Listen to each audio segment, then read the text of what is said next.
4-4. They're playing the outside backer stack. So obviously, you look at this, you go, "Hey, this is sweep city here, especially inside the 10-yard line." The way we would look at this, the tackle is going to walk up the line of scrimmage. He's going to say, "All right, I got to reach the last man on the line." That's going to be that stand-up backer to the right. The A-back is automatically looking to the alley. If there's no immediate threat, then he's going to combo with the tackle to work up to that stack backer, depending on how they're playing that. If the guy is flying hard to motion, then he'll just go and occupy that space right now. In this particular front, if we're running it to the right, the center is going to cut the A-gap defender, and the guard is going to get outside and pull to the alley. And he'll typically wind up picking up the inside backer or the safety, whoever's flowing hard to motion. You flip that. They're playing the front a little bit different. We're getting a 3 and a 5 to the other side, to the left. In this particular case, we're going to reach all day. So our center is going to look at it. Hey, I don't have an A-gap defender. So instead of pulling the center, which I think would be really, really difficult in the Flexbone, although we've been fortunate enough to have a couple centers that probably could do it, they're just going to go right now and try and block that play side backer.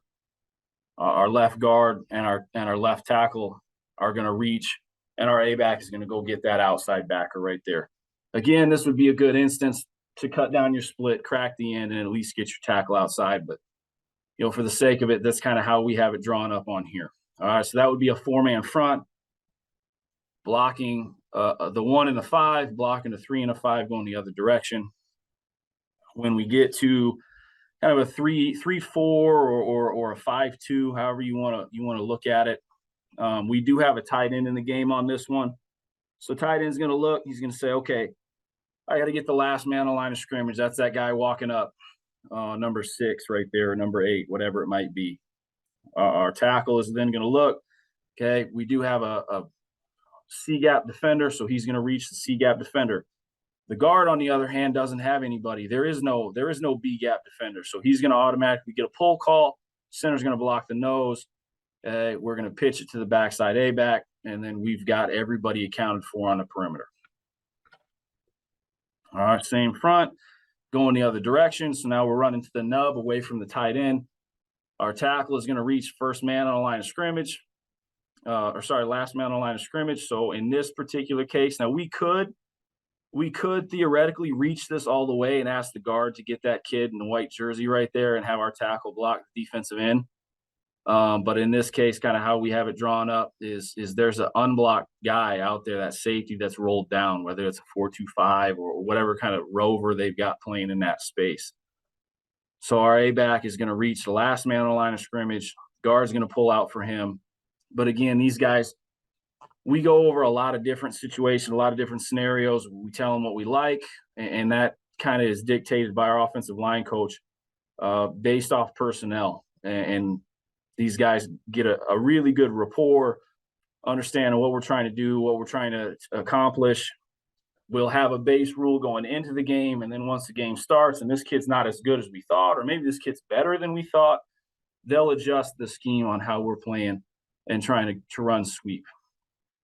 All right, so a little bit of different look here. So we're looking at a 6-1, and we get a 6-1 quite often. So we don't have a tight end in the game in this case, but we're going to wind up reaching everywhere. So we have a C-gap defender. We have a B-gap defender. We got an A-gap defender. So everybody is going to step play side and try and reach everyone.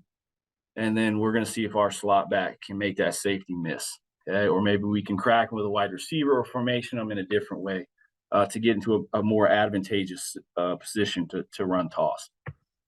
All right, running the same play going the other direction. Probably a little bit of a better play. We can get to the mic that way. But again, everybody would be reaching, including the A-back in that 6-1 look. All right. So something that we spend an awful lot of time with, like I said, we have spring practices, we have summer workouts, we have fall practices, and all that stuff is we'll work a ton with just the A-backs and the tackles, working their step on sweep. Okay, hey, he's got a reach call. There's a guy in the alley. I got to go get him. So the play side A is going to step wide to reach the defender to the outside. So there's a guy in the alley. He's going to take almost a 90-degree step to the outside. We got kind of a frozen picture there on the bottom. My ugly mug is in the way, so you probably can't see it that particularly well. But so play side A is going to step wide, reach the defender outside. If we're reaching with the tight end, we want to run through his near hip. If there's no threat to the outside, no immediate threat on the perimeter, we're going to chip and kind of collapse that outside hip, let the tackle or the tight end run underneath that, and then our A is going to get up to the next threat. All right, our backside A is always going to leave on the D of down. So our cadence is down, ready, go, down, ready, go. And so on the D of down, he's already going in motion. We want to catch that ball. Hopefully, behind our play side tackle is where we want to catch that pitch. All right, quarterback's in a drop step, pitch that thing out to him. Play side wide receiver is going to stalk the corner unless we tag it. We could tag it with a switch call. We could tag it with a blast call and have him blast an inside backer. Blast a safety. We could have him, do a number of different things. All right, and the backside wide receiver is basically going to run kind of a seam route, and we're going to prioritize the backside safety in a 2-safety high, but he's going to know really quickly whether he's going to be able to get there or not. And if he gets into that no man's land and the safety's already gone, then he's going to turn, he's going to block and stalk the backside corner. All right, so in a perfect situation, we cut off the backside safety. But to be honest, we've had more luck with our backside tackle making that block than our backside wide receiver. All right. So this is if we line up in a condensed formation. Okay, so we take a look at this. We got a wide receiver who's cut his split significantly. He's lined up in a situation to get his head across, block the last man on the line of scrimmage. Our tackle is then going to get a pull call, and our A-back is going to pull with him. He's going to put his hand on his hip, and the two of them are going to work in tandem as they run through the alley. All right, so this tells the play side wide receiver to crack down last man on scrimmage like we're talking about, and then we get more people, more bodies on the edge. All right, so typically if I was in person, I'd ask you guys, anybody had any questions, because I'm getting out of breath talking to myself in this room.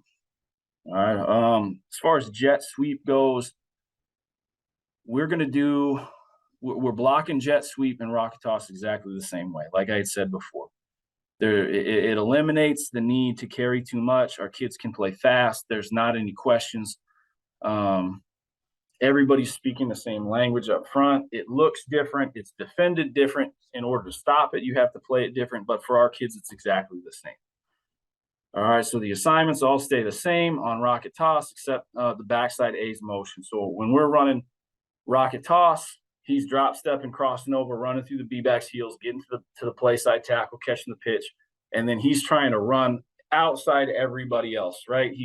If we're running it to the right, he's sprinting with his left turn signal on. He's getting to the last block, and he's trying to run up the sideline. If we're running jet sweep and there's a bubble to the outside, there's no alley player, he's cutting it up right there off that reach block. And then, letting an athlete be an athlete. If he cuts back or if he does something else, pick up 4 yards and then do what you do. All right, so jet motion, a lot of people will ask, well, when do you tell them to leave? This is something that we work on in Indy. Every single kid, they accelerate differently. I mean, the motion is a little bit more natural. There's no drop step crossover. He's just stepping 90 and he's running through the quarterback's heels. The quarterback's going to open up, hand him the football. We want that handoff to happen directly behind the center and drifting into the play side A gap. He's going to L cut to the outside and then hit the alley from there. All right. So kind of get away from the line of scrimmage, any possible penetration from a blitzing linebacker or a defensive tackle that stands up, one of our guys, and then get the ball on the perimeter. All right. So the B-back's always going to block on the backside. We talk about it being a payback block. That's the kid that's been tackling you on inside beer the whole night, and this is your chance to take it to him, and then our quarterback will drop back and pass from there.